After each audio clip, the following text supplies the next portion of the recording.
Family 10:30টায় আজকে সকাল। যাই হোক, সকালে চা নিয়ে বসেছি, এখনো চা খাওয়া হয়নি। ওদিকে মাছ এসে গেছে, মাছটা আমাকে রান্না করতে হবে। এটা আমার একেবারে আগে আগে রুটিন চলে এসেছে। হাত প্রচুর চুলকাচ্ছে আজকে, লাভের লাভ কিছু হয় না, সব বেরিয়ে যাচ্ছে হাত থেকে এদিকে। যাই হোক, মায়ের খাওয়া দাওয়া কমপ্লিট হয়ে গেছে। মা আজকে পার্লারে মেয়ে আসবে মাকে মেকওভারের জন্য, আর আমি আমার মতন করে, আমার তো আর কেউ নেই, আমি নিজেই যাই দৌড়াতে যা পারি সেজে আসি। এই চলো আগে আগে দেখো কি হতে চলেছে। সকাল সকাল কুলফির জন্য নিয়ে যা। দুটো কি হবে? বাবা মা সকাল সকাল গুড মর্নিং। আমার গুড মর্নিং। ওই তো বললাম ওই জন্য সকাল সকাল গুড মর্নিং কুলফি দিয়ে। এই দাঁত মাজিনি তার মধ্যে খেয়ে নিলে রাম ভিডিও হয়ে যাচ্ছে। ও আচ্ছা, আমরা এখন যাচ্ছিলাম একটু ঘুরতে, তার মধ্যে আবার কুলফি এসে গেল বলে তাই জন্য। এই আমার ছেলেটার নিয়েছি, এই পেরি পেরি পাড়া। লোটে মাছ, পুঁই শাক আর ডাল নেই, ডাল নেই, ওটাই বার করে ওরে। ঠিক আছে, আমি চা খাবো না এখন, আমার পেটে ব্যথা করছে আজকে সত্যি সকাল থেকে। তুই রেখে দে চা, আমি খাবো না আজকে, বমি পাচ্ছে, পেটে ব্যথা করছে। বাবা কতটা। এখানে মাছের মাথা ভাজা হয়ে রয়েছে, আর এখানে পুঁই শাকটা নুন দিয়ে চাপা দেওয়া আছে, আর এখানে দুধ জল হয়ে গেছে। যদি মাথায় কম পড়ে, যে কারো একটা মাথা কেটে ওর মধ্যে দিয়ে দেওয়া হবে। এখন আমরা চললাম বাগানে ওই কি আনতে, বকফুল পাড়তে। আমাদের আবার কি জানো, বকফুল বড়া। হ্যাঁ, ওটা আবার মাস্ট লাগে খেতে। চলো, আমার ক্যামেরাম্যান। লোটে মাছের ঝুড়ি, পুঁই শাক তরকারি মাছের মাথা দিয়ে, ডালটা ফ্রিজ থেকে বার করতে হবে। আর এদিকে আছে হচ্ছে লোটে মাছের ওই কি হয় না মাখা মাখা, ওটা। আর ভাত হচ্ছে ঝুড়ো, সরি আমি যেন এমন করে খাইনি কোনোদিন। যাই হোক, আর এদিকে হচ্ছে ভাত, আর খাবে শাক ভাজা। তাহলে ও শাকের বড়া আমি জীবনে খাই, এটা আমি সত্যি জীবনে খাইনি। এই যে এই ম্যাডাম খাওয়াবে আমাদের, তাহলে দেখি যখন খাবো তখন দেখবো। আর আজকে বকফুল পাড়তে যাওয়া হলো না, এখন বকফুল আর আজকে পাড়া হবে না, কালকের জন্য আবার একটা দেখা যাবে। আর আমার মা পার্লারের লোক এসে গেছে সাজাবে বলে, পার্লারের লোক এসে গেছে মাকে সাজাবে বলে।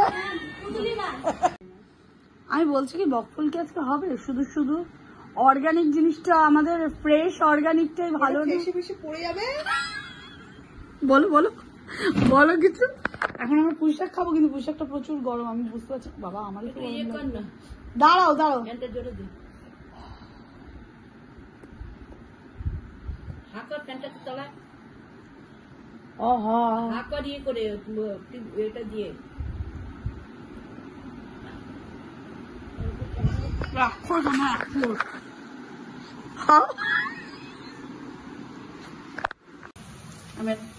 আমি একটা কাজ করছিলাম, তার মধ্যে সময় দেখে এই বড়া ফড়া বানিয়ে ফেলেছি। তাই জন্য ভিডিওটা আমি দিতে পারিনি, নেক্সট টাইম আবার দেখা যাবে। এর মধ্যে ছিলটা কি কি সেটা বল।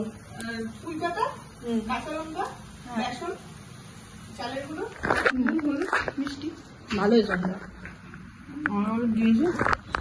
যাই হোক, টেস্ট করে দেখি, আমি করছিলাম কাজ। হ্যাঁ ভালো হয়েছে, আমি কোনোদিন এটা খাইনি। স্নান করে চলে এসেছি, এখন বাজে ঘড়িতে 3:10। যাই হোক, এখন আমরা খেতে বসবো। ছেলে কলেজ চলে গেছে অনেকক্ষণ আগে, কলেজ থেকে ফেরার সময় হয়েছে, কারণ ওর ইয়েটার স্লটটা একটু টাইম চেঞ্জ হয়েছে বলে ও বললো আগে আগে যাবো, আগে আগে হয়ে যাবে। ও আবার নিয়ে যাবে দিদাকে ডায়ালিসিসে, ওই জন্য এখন আমি আর সময় খাওয়া দাওয়া করে ও আসলে বেরিয়ে পড়বো। আমাদের আর থাকতে হবে না, সময় দিতে হবে না, তাহলে দেরিও হবে না মায়ের ওখানে যাওয়াটা। 3:30 বাজে, খাবার দাবার শুরু হয়ে গেছে। এখন সময় হচ্ছে আমাদের খেতে বসা। যাই হোক, লোটে মাছ বড়া, মাছ চচ্চড়ি দিয়ে সব দিয়ে এখন তাড়াতাড়ি করে খাবো আর তাড়াতাড়ি করে যাবো। টাটা। তো কলেজ থেকে ফিরলাম, ফেরার পরে দিদাকে ডায়ালিসিসে নিয়ে যাওয়ার কথা ছিল, দেন আমার খেলা মানে খেতে যাওয়ার কথা ছিল। যাই হোক, তো আমি লাঞ্চ বগেরা করে ওপরে গেছি,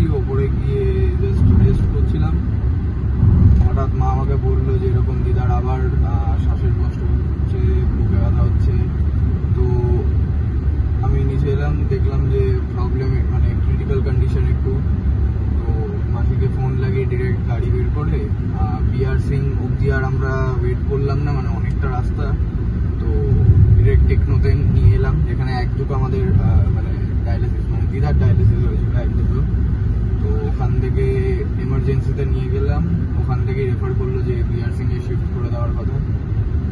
তো অ্যাম্বুলেন্সে মা ফোন বগেরা করে অ্যাম্বুলেন্স এলো, দিদাকে অ্যাম্বুলেন্সে তুলে মাসি আর দাদু চলে গেল বিআর সিং, আর আমরা গেলাম একটু বাড়িতে। দিদার কয়েকটা হসপিটালের পেপারস আর জামা কাপড় আর বাকি যেই নেসেসারি জিনিসগুলো সেইগুলো নিয়ে এখন আমরা হাই রোড ধরে যাচ্ছি বিআর সিং এর দিকে। এতক্ষণ হয়তো ওরা পৌঁছেও গেছে, এখন অব্দি কোনো ফোন করেও নেই, খোঁজও নেই কিছু। দেখা যাক কি হয়, কি বুঝতে পারবো।